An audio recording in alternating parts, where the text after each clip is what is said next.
And Sarah Morice joins us now. Good morning, Sarah. So what's the latest on this investigation?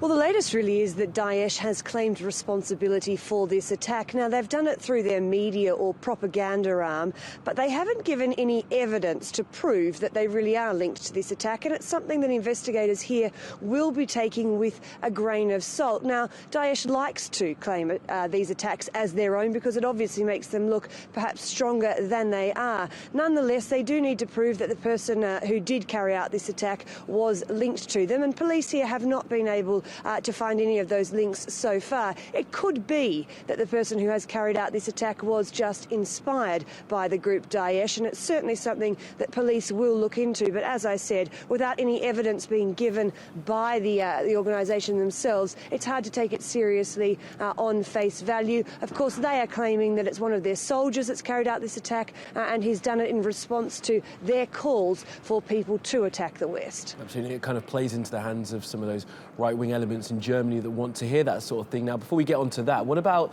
the man who was arrested yesterday and then released? What more do we know about him? And is he still in some way connected to this? Is he still a suspect, or has he completely been taken out by police in terms of any kind of guilt?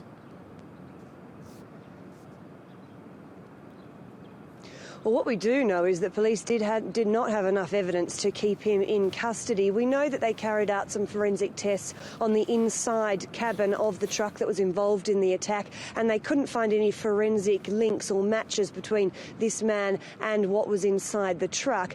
He also had been spending the entire day while he was being questioned on Tuesday denying any involvement in the attack. So he has been released. Does that mean he is completely free to go? Well, I'm sure that police will still be keeping an eye on him and still following up leads. One of the things they will need to do today is go over security footage of both the event, the attack as it happened, but also perhaps try and track the truck, which has come from Poland, and see if they can find any surveillance footage of who was driving the truck at which point, and to see if they can find any leads, because it's leads that they need at the moment. They do say they are following some lines of investigation, but they haven't expanded on that, and so they are in a really tricky police here in Germany, because very early on they thought they had their man, and there was a great sense of relief here in Germany that the person responsible for the attack had been caught. But it appears that that's not the case, and so a major manhunt is underway here today, and people very upset, or certainly very scared, that it's possible that the man who is, or person who is responsible for this attack, is still on the run. And Sarah, then finally, the political fallout from this. In a sort of a perverse way, Angela Merkel's opponents will be hoping this actually is Daesh.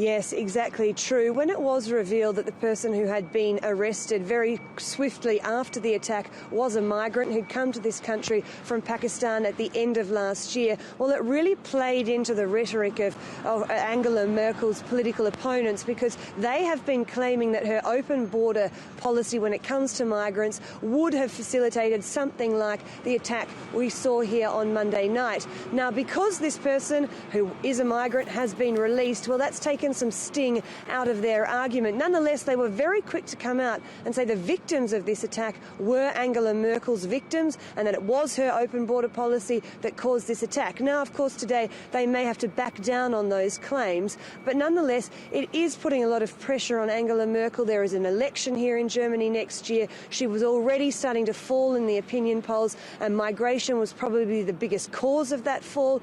So very much this attack is putting pressure on the Chancellor. Okay, Sarah Morice in Berlin, thanks for now.